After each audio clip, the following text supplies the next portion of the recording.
Alright guys, so you're a solo player and you love wrestling. This is the game for you. On this video we're going to be talking about how to play a normal solo match. There's going to be another video about the campaign that you should check out. For a solo player game to set up, you set it up in the same way as a standard two-player game, as you see here. The only difference is you'll notice that the British Bulldog, which is the NPC, the non-player, right? He has no stamina. So in this game, you're not going to be tracking the NPC's stamina. You're only going to be tracking his health. In addition to that, you're going to be setting up his abilities. NPC don't use the normal abilities, so you would put this NPC reversal on top of the reversal card, an NPC block, an NPC recharge over the 1x elements. Now some wrestlers, you'll leave this as is. Others you'll find in the package that you've received. Replace infinity for NPC British Bulldog. So this is where we replace this infinity icon with an NPC ability. And that's not for every wrestler, but for specific wrestlers. Next is, depending on the difficulty, you're going to put these cubes in. I'm going to start with a hard difficulty. I've been playing this for too long.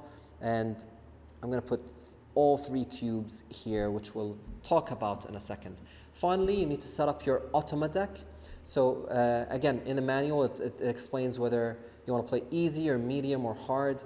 If we're playing hard, we need to remove all the E's from the deck, including the double E's. So anything with an E at the very bottom of the card, you'd probably want to, you'd need to remove it on hard difficulty.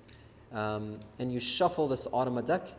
All right, so the last thing you'd want to add is this Automa die that simulates how the NPC is going to defend against your attacks. Now let's talk about how to play this game. You start a match with the NPC on the attack. The NPC always starts the match. He has the initiative.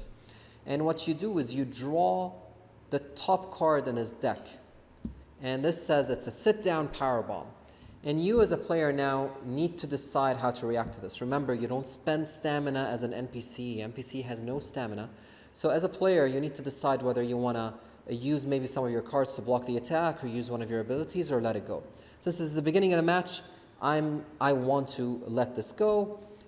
He needs to roll a 4 or more to be successful. This is simulated through this Automa deck.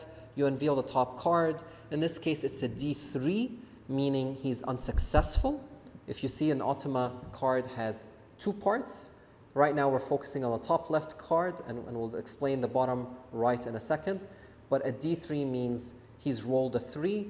He needed a 4 to be successful, and so he's unsuccessful. And this card gets shuffled back into his deck. And it's now, the initiative is handed over to me, to the player. And now the Automa deck, the Automa card is not shuffled back. It's permanently discarded from the game until this draw pile runs out. The other thing that we want that can happen is, imagine that, you know, he did an arm bar and hit a D6. Imagine it was his turn. That was the card that was drawn, and the Automa card that was drawn. What happens here is very simple. You deal the damage that he was supposed to deal to you. He gains 1 momentum, and you as a player can draw 1 card from the deck or gain 1 stamina, provided you don't exceed your limits of 5 cards or the maximum stamina set, and the British Bulldog goes again. Here, I'd like to add, the British Bulldog's special infinity ability is that he deals 1 extra damage when a D6 Automa card is drawn during his attacks. So in this case, instead of doing 1 damage, the British Bulldog does 2 damage. And he goes again, right? Until I decide to stop him, or he draws the wrong card as he did today, and the initiative is handed over to me. Now, what happens when I'm on the attack, right? He was just unsuccessful. Well, I pick any card I want to play. I spend the required stamina. But instead of rolling 1 dice, if I'm playing on easy and medium difficulty, I roll 2 dice. Let's assume I am. And I also roll with these dice, the Automa dice, all together. So you're rolling 3 dice. On hard difficulty, you'd only roll 1 attack dice. So So let's roll these 3 dice, simulating a medium difficulty game. And what that means is, if any of my dice is higher than the target roll number, I'm successful. In this case, both my dice are higher, so I'm definitely successful. But before you determine whether you're successful, you also need to look at what the NPC has rolled. In this case, he has rolled nothing, so I am successful. I would deal damage, I would gain momentum, and I would continue going. Remember, the NPC doesn't draw cards or gain stamina. But let's assume he rolled a +1 cube. A +1 cube means that if these cubes weren't there, you'd just simply add a cube to this a card right here, which is the NPC reversal card, and you still keep going. If he rolled a counter, a reversal, you'll notice the die says 3+. That means that he would reverse any attack that does 3 damage or more as listed on the card. You ignore combos, you ignore other elements. In this case, the leg scissors only does 1 damage, so this would be as good as rolling a blank. It would still be successful. However, if the NPC rolled a 1 to 2, this shield item, and all of this, by the way, is described on the cards, that means that if your attack does 1 or 2 damage, he blocks it. So assume that I did roll a success, but I also rolled this side of the dice. It would show that my attack is unsuccessful because the NPC has stopped me. This card goes back into my draw pile. I draw another card instead, and now it's the NPC's turn. So that's how you simulate what the NPC does. One final thing, I want to show you how the 3+ card, a 3+ side of the die works. Let's assume I did hit a release German suplex, and even if I rolled a 5 and a 1, it would still be successful because one of the dice is higher than the 4 listed. But if the NPC rolls a 1 to 2 or a blank, nothing happens. I am successful, I attack. However, if he rolls a 3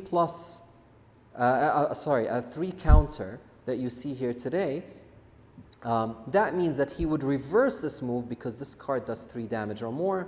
So you would spend one of those tokens, and it tells you what you would do. So you'd spend 1 token. Let me show this to you. You'd spend 1 token. You'd do 1 damage to the player, and the NPC gains 1 momentum.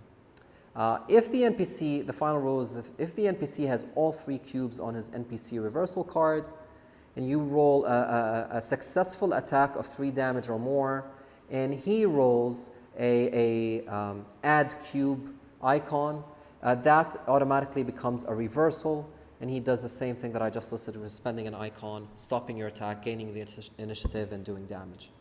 This is really how the game works in terms of attacking and defending.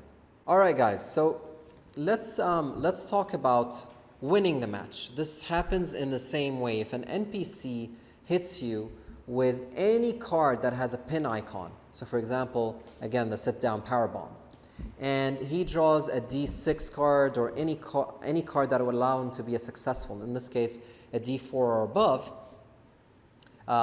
he would automatically trigger the pin icon. He'd automatically try to pin you no matter what your health is.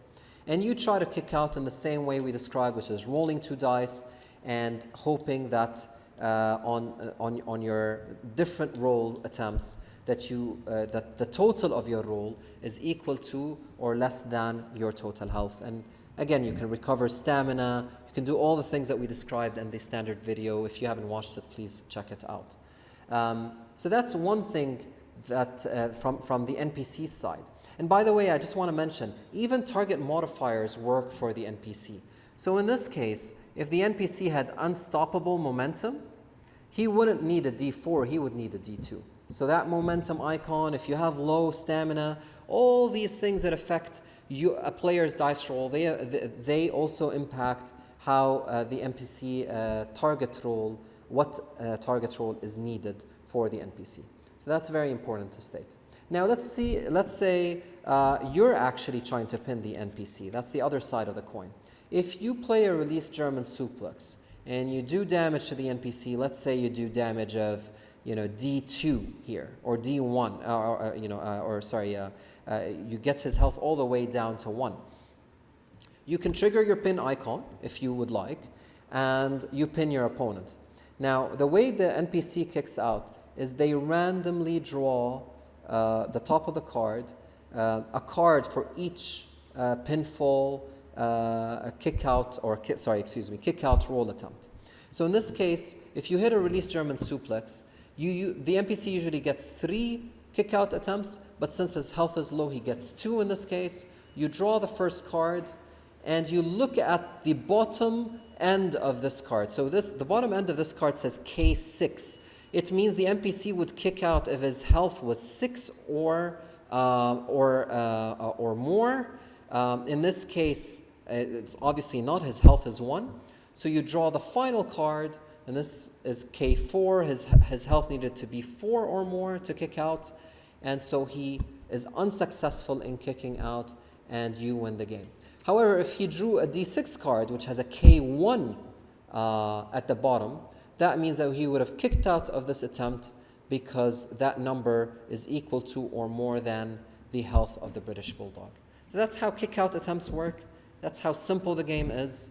And feel free to adjust your game based on the difficulty level. Thank you so much for joining us, and we'll have another video on the campaign.